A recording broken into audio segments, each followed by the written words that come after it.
Baik, berjumpa lagi pada sesi berikutnya. Kita akan belajar bersama tentang t-test atau uji T. Dalam kesempatan kali ini kita akan menjabarkan bagaimana proses-proses atau melakukan uji T. Yang pertama sekali saya akan memasukkan di sini tujuan uji T. Jadi apa itu tujuannya? Tujuannya yaitu memberikan informasi pada kita untuk menguji beda rata-rata antara sampel antara sampel. Ini pertama definisi secara beda, yang di sini adalah beda rata-rata. Ya, beda rata-rata. Nah, kita akan coba gambarkan satu ilustrasi yang paling mudah untuk kita jelaskan. Seumpama kita punya dua sampel, di sini ada katakanlah sampel A dan di sini ada sampel B. Nah, kita akan coba bandingkan. Yang A ini mereka punya satu distribusi, ya, distribusi tertentu. Kemudian di sini dia punya beberapa distribusi yang kita gambarkan di sini. Kemudian yang B dia punya distribusi tertentu juga. Dia katakanlah di sini distribusinya. Nah, distribusi ini kemudian dia tanyakan, kita tanyakan pada apa kita gambarkan. Nah, kemudian pada distribusi ini kita akan menghasilkan ada satu rata-rata. Satu rata-rata, katakanlah rata-ratanya kita akan identifikasi dia ada rata-ratanya di sini. Dia ada satu skor rata-rata. Kemudian di sini juga distribusi A juga punya satu rata-rata di sini. Nah, uji T pada prinsipnya adalah membandingkan apakah perbedaan antara kelas A dan kelas B atau kelompok A dan kelas B dalam hal sumbu Y atau dependent variabelnya di sini. Semuanya kita akan di sini contoh kemarin kita sudah membahas tentang trust, itu trust ya, trust itu apakah ada perbedaan antara kelompok A dan kelompok B. Kita bisa kita terapkan semuanya. A ini bisa saja gender, ya. A bisa kita gender ini perempuan, kemudian perempuan di sini, kemudian di sini adalah laki-laki. Ini bisa kita lihat bagaimana perbedaan antara laki-laki dan perempuan dalam hal trust. Nah, kita akan menguji ini, ya, salah satunya dan tekniknya yaitu dengan menggunakan uji T. Nah, ini salah satu bagaimana manfaat uji T yang bisa kita kerjakan. Nah, salah satu beberapa syarat data yang harus di sini ini biasanya continuous, ya. Di sini kita meminta harusnya continuous, variabelnya continuous. Jadi bagaimana kita bisa mendapatkan, nah ini trust nanti kita akan lihat sebagai continuous, ya. Kemudian dari trust, kemudian kita akan melihat di sini ada perempuan dan laki-laki. Nah, di sini harus discrete. Ini adalah harus discrete di sini. Discrete 1 0 gitu ya, atau 1 2, tapi harus discrete, dia betul-betul berbeda satu dan yang lain. Nah, dalam hal ini fokus pertama ini yang dinamakan dengan uji t-test yang akan saya bahas pada kesempatan kali ini, yang sering kita nanti adalah independent, ya, uji t-test independent sample t-test, ya, independent sample t-test. Mengapa independent ini? Karena antara kelompok A dan kelompok B itu terpisah betul. Jadi dia antara A dan B terpisah. Nah, maka dikatakan independent. Ini independent dari satu dan yang lain. Contohnya independent ini adalah laki-laki dan perempuan, ya, perempuan atau perempuan dan laki-laki itu independen, nggak mungkin dia menjadi dua kelompok, ya, pada waktu yang sama perempuan, pada waktu yang sama laki-laki, nggak mungkin. Jadi ini terpisah betul. Nah, makanya saya akan garis yang kemudian menunjukkan bagaimana mereka itu independen satu dengan yang lain, ya. Ini yang sebelah kiri dan sebelah kanan. Nah, baik, kita akan coba praktekkan untuk hal yang sederhana bagaimana melakukan uji T menggunakan Jamovi, ya. Mari kita coba lihat sambil kita terapkan apa yang sudah kita pelajari. Baik, di sesi ini kita sudah masuk ke Jamovi. Seperti biasa kita akan open, ya, open. Kemudian kita akan di sini sudah saya kebetulan sudah membuka. Di sini ada WVS 7, ya, IDN yang kemarin sudah kita jalankan. Kemudian kita siapkan, kita klik di sini. Ya, kita klik di sini. Ya, kita klik di sini. T-test, ya, independent sample t-test. Nah, di sini sudah mulai. Nah, kita akan bisa memilih beberapa alternatif yang sudah kita dapatkan di sini. Antara lain, saya sudah mengambil tadi trust itu sebagai dependent variable, ya, trust sebagai dependent variable. Kemudian di trust itu kita akan memasukkan di sini sebagai dependent variable, kita treat sebagai continuous untuk sementara. Kemudian setelah itu kita akan memilih, tadi contohnya adalah male dan female. Jadi saya akan ambil independent variable dari groupingnya, yaitu female atau dummy variable dari female. Nah, kita akan ambil di sini. Nah, kemudian kita lihat ada beberapa poin di sini sudah muncul hasilnya. Saya akan menambah beberapa fitur. Yang pertama, min difference-nya saya masukkan, saya klik. Kemudian effect size juga saya klik. Descriptive saya klik agar lengkap juga. Kemudian descriptive float juga kita akan klik, keluar bagaimana deskriptifnya. Nah, sementara ini yang bisa kita lihat bagaimana hasil independent sample t-test secara simple, ya, secara simple.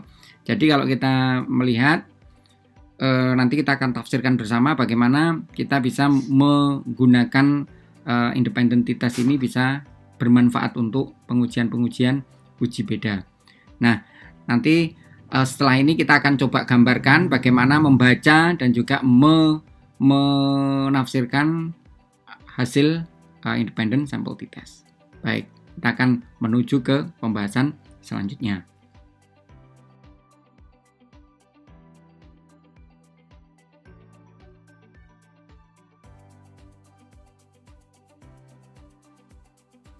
Baik, kita akan mulai dari sini. Kita akan mulai dari beberapa hal yang berkaitan dengan independent sample t-test. Yang pertama, kita akan ambil di sini, ini yang namanya hasil dari tes statistik, ya. Ini adalah tes statistik.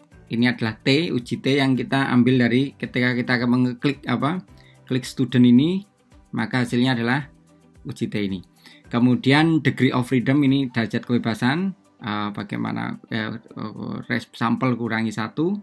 Kemudian adalah mean difference-nya. Ini mean difference itu berarti menunjukkan bagaimana perbedaan. Ini beda rata-rata, ya, beda rata-rata antara laki-laki dan perempuan. Laki-laki dan perempuan. Ya, dalam hal trust itu, ya. Kemudian di sini kita melihat ada SA difference-nya, standard error difference, kemudian coherence D-nya, ya, effect size. Ada ini effect size, nanti kita akan bahas later gitu, ya, tentang bagaimana pengaruh apa sebetulnya effect size ini. Dan kita lihat di grup deskriptif ini, kita melihat bagaimana 0 ini bisa kita lihat, ini berarti 0 ini laki-laki sebanyak 1400 dan perempuan sebanyak 1700, dan mean difference-nya 14,8 dan 14,0, ya, kira-kira hampir sama dengan apa yang ini 0,77, ya, jadi dibulatkan menjadi sekian. Ini kemudian median sekian, dan ini hal yang bisa kita. Nah, dari plot ini sebetulnya menggambarkan tentang bagaimana kita melihat ini secara lebih lengkap lagi. Persis yang ada di plot itu, ini adalah apa namanya range tentang bagaimana skor ini di antara confidence internal, ya. Min dengan 95% confidence internalnya di sini, kira-kira naik di sini. Kita bisa melihat ini confidence interval dari 0,07 naik dan 0,06 bawah ke bawah. Nah, ini kita bisa lihat di sini kira-kira minnya di sini nih. Di mana min di sini ini sama dengan 14,8, ya. Kemudian kita juga bisa melihat ini minnya di sini, di mana ini adalah 14,0. Semua informasi adalah sama dan sebangun dengan apa yang diberikan informasi ketika di deskriptif. Nah, ini cara menafsirkan, berarti kita paling penting sekali di sini, poin yang paling penting dalam hal ini adalah poin di P ini. Dengan T statistik sekian, kemudian P sama dengan 0,01. Ini berarti kalau kita melihat di sini P0,01 itu adalah peluang errornya. Artinya peluang error itu adalah sebuah kesalahannya ya. Ini kesalahan. Kesalahannya berarti lebih kecil dari 0,01 peluang kesalahannya. Berarti lebih kecil dari 0,01. Berarti lebih 1/1000. Ya, ini 1/1000. Berarti sangat kecil sekali kesalahannya. Berarti kalau kesalahannya sangat kecil, ini kan berarti error ini. Ini errornya itu kecil. Kalau errornya sedemikian kecil, berarti kita bisa menemukan bahwa dia bisa kita terima sebagai hipotesis alternatif, yaitu antara laki-laki dan perempuan itu ada perbedaan dalam hal trust. Dan ini kita lihat dengan 0,01 inilah yang dinamakan dengan sangat signifikan, ya, sangat signifikan atau sangat meyakinkan itu ya, sangat signifikan.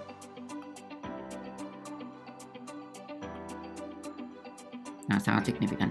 Ini penjelasan tentang bagaimana kita menggambarkan uji T secara sederhana. Dan ini bisa kita terapkan untuk menguji yang lain. Yang penting ada dua kelompok. Semuanya kita punya dua kelompok, antara desa dan kota, antara kelompok pendidikan yang tinggi, pendidikan yang sedang, atau pendidikan yang rendah, pendidikan yang sedang. Itu semua bisa pakai menggunakan uji T ya. Jadi ini salah satu prinsip bagaimana membacanya. Kita bisa mengetahui, kita bisa menemukan sekarang berarti ada perbedaan kepercayaan antara laki-laki dan perempuan. Bahkan tidak hanya perbedaan, tapi perbedaan yang sangat signifikan, dan itu ditunjukkan dengan nilai P yang kecil. Ya, kalau P-nya itu besar, berarti itu semakin besar, itu berarti kesalahan semakin besar. Karena ini semakin kecil, berarti kita lihat ini sebagai sebuah kesalahan. Baik, demikian dulu sekilas untuk bagaimana kita menjalankan uji T sederhana. Setelah ini kita akan coba membahas tentang asumsi yang harus dipenuhi atau asumsi-asumsi yang harus kita jalankan nanti. Baik.